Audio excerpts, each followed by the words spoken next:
गोटे गाँव रे जड़े वृद्धंकर 4टी पुत्र थिले। से 4टी पुत्र एत अलसुआ थिले कि से कौन भी काम करंतिनी, केवल घरे बसिकी खाती आ खटिया उपरे शुअंती। एमिति कि सेमाने खटिया उपरे बसिकी मध्य खाती। दिने से वृद्ध से 4 पुत्र को डाकिले। से 4 पुत्र को डाकिकी कहले आमर जो जमी अछि मु तांको अनाथ आश्रम को देदेली। से पुत्र आश्चर्य होई कहले आमे बंची थाउ थाउ तुमे जमी केमिति अनाथ आश्रम को दबो।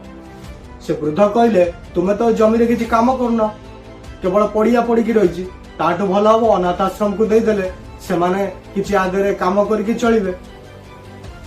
से पुत्र कहले आजिठू आमे ए जमी रे काम करिबे।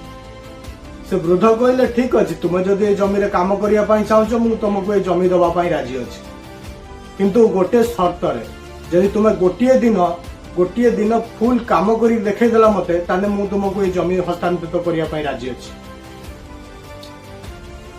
से पिला ए कथा सुनिकी हसिले, कहले मात्र गोटिए दिन, ये तो आमर बाँ हाथ खेल।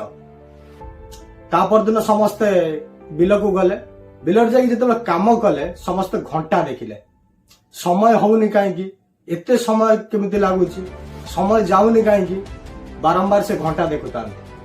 एमती दीपहर है, दीपहर जो समस्ते खाइले। खाइबा सहित से किसी खाई सारा पर रेस्ट नेले।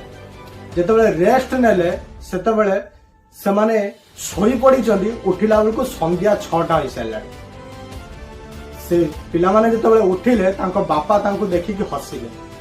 से वृद्ध तांको कहले काली तो बहुत जोर जोर हसुल, कहूल आमको ये गोटे दिन, तुम्हें गोटे दिन भी संपूर्ण रूप से काम कर पार।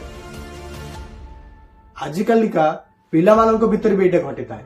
आजिकल जो छात्र छात्री अच्छा भीतर भी यहाँ घटी थाए। प्रत्येक दिन अनावश्यक कार्य निजक लिप्त रखी था। एग्जाम समय से भावी था 100% रिजल्ट दो, किंतु संभव नुहे।